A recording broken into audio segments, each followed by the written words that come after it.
நல்லா துணி எல்லாமே நல்லா இருக்குது. நம்மளுக்கு கஸ்டமர் சர்வீஸ், அவங்க சர்வீஸ் நல்லாயிருக்கு.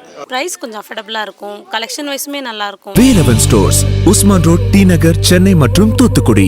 புரட்சித் தலைவரை ஏசியவர்கள் நாவலரிலிருந்து முன்னாள் அமைச்சர் மாதவன், பவு சண்முகம் போன்றவர்களை எல்லாம் பொதுச் செயலாளராக்கி பொருளாளராக்கி ஏசியவர்களையும் திட்டியவர்களையும் இந்த இயக்கத்தை காப்பாற்ற, அதேபோல் புரட்சித் தலைவரை விட்டு சென்றவர்களையும் வீட்டுக்கே சென்று அண்ணன் எஸ்டிஎஸ் போன்றவர்களை எல்லாம் இந்த இயக்கத்தில் இணைத்து வலுவான இயக்கமாக எந்த மாச்சரியம் இல்லாமல் இந்த இயக்கத்தை காப்பாற்றினார், கட்டி காத்தார் புரட்சித் தலைவர்.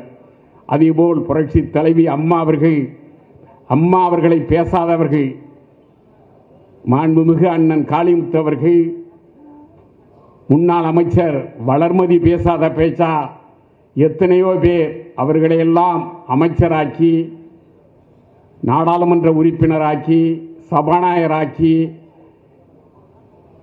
அழகு பார்த்தவர் புரட்சித் தலைவி அவர்கள். இதை எதற்கு சொல்கிறேன் என்றால், அவர்கள் இந்த கட்சியை நேசித்தார்கள், தொண்டர்களை நேசித்தார்கள்.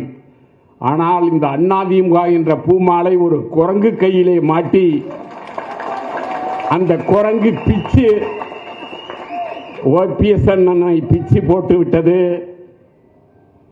டிடிவியை பிச்சு போட்டு விட்டது. ஏகப்பட்டவர்களை கட்சியிலிருந்து எல்லோரும் வெறுத்து ஒதுங்குகின்ற அளவிற்கு இந்த குரங்கு இன்றைக்கு அதிமுகவை வழிநடத்தி கொண்டிருக்கிறது. இதுக்கு முற்றுப்புள்ளி வைக்க அருமை சகோதரர் ராமச்சந்திரன் சொன்னது போல், எடப்பாடி இல்லாத அதிமுக இருந்தால் நாம் ஒன்றிணைவோம். எடப்பாடி இருக்கும் வரை அதிமுகவில் நாம் இணைய போவது இல்லை. எடப்பாடியை வீழ்த்துவதுதான் நமது குறிக்கோள். புரட்சித் தலைவர் மனதில் வைத்து சொல்லுகிறோம், எடப்பாடி என்ற இந்த இயக்கத்திற்கு சம்பந்தம் இல்லை. அதிமுக கொள்கை தெரியாது, கோட்பாடு தெரியாது, அதிமுக என்றால் என்னவென்றே வரலாறு தெரியாத ஒரு தற்குறி எடப்பாடி பழனிசாமி. அவரை வீழ்த்துவதுதான் நமது கடமை. அண்ணன் எந்த முடிவு எடுத்தாலும் அந்த வழியில் நாங்கள் செல்வோம் என்று கூறி தந்த வாய்ப்புக்கு நன்றி சொல்லி விடைபெறுகிறேன். ஓபிஎஸ், டிடிவி தினகரன் இருவரையும் கூட்டணியில் சேர்த்துக் கொள்வதற்கு எடப்பாடி பழனிசாமி சம்மதம் தெரிவித்து விட்டாரா? அதெல்லாம் மேல்மட்ட விஷயம்னா என்ன? ஓபிஎஸ், டிடிவி அவங்க ஒரு என்னன்னா ஒரு நிலைப்பாடு எடுக்கிறாங்க. ஸோ அந்த நிலைப்பாடை பொறுத்தவரை அது ஏற்றுக்கொள்வதா இல்லையான்றதை பொதுச்செயலாளர் தான் முடிவு செய்வார். ஏன்னா இந்த விஷயத்தில் நீங்கள் கேட்குற கேள்விக்கு நான் இப்போதைக்கு எதுவும் கருத்து சொல்ல முடியாது. லெட்ஸ் வெயிட் அண்ட் சீ. முன்னாடி எல்லாம் ஓபிஎஸ், டிடிவி தினகரன் பற்றி கேள்வி கேட்டா ஒரு திடமான பதில் வரும் உங்ககிட்ட இருந்து. ஆனால் இப்போ அந்த மாதிரி வரமாட்டேது. என்ன காரணம்? எப்போதுமே ஒரு கடுமையாக விமர்சனம் பண்ணுறவங்களுக்கு ஒரு கடுமையான அளவுக்கு நான் விமர்சனம் பண்ணியிருக்கேன்.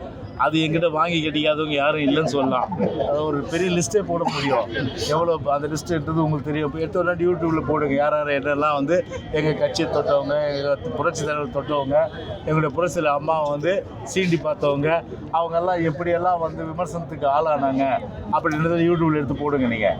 ஆனால் ஒரு விமர்சனங்களுக்கு கடுமையாக இருக்கும்போது கண்டிப்பாக நான் விமர்சனம் பண்ணுவேன். விமர்சனம் ஒரு கடுமையாக இல்லாத பட்சத்தில் நான் எதுக்கு போய் என்ன சொல்லுவாங்க, வெளியில் போகிற ஓனா நேற்று மேலே போட்டு கணக்கா அந்த வேலை எனக்கு இல்லை எனக்கு. ஆனால் நேற்று ஓபிஎஸ் ஒரு மீட்டிங் நடத்துறாரு. ஓபிஎஸ் அதில் எடப்பாடி பழனிசாமியுடன் இணைப்பு என்ற பேச்சுக்கே இடமில்லைன்னு நேற்று டிக்ளேர் பண்ணியிருக்காரு. அந்த கருத்தை எப்படி பார்க்குறீங்க? அவருடைய கருத்து அவர் சொல்லிட்டார்.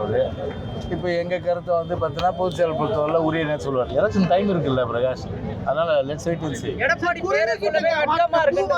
அதிமுக பிச்சு போட்டுட்டு இருக்காரு.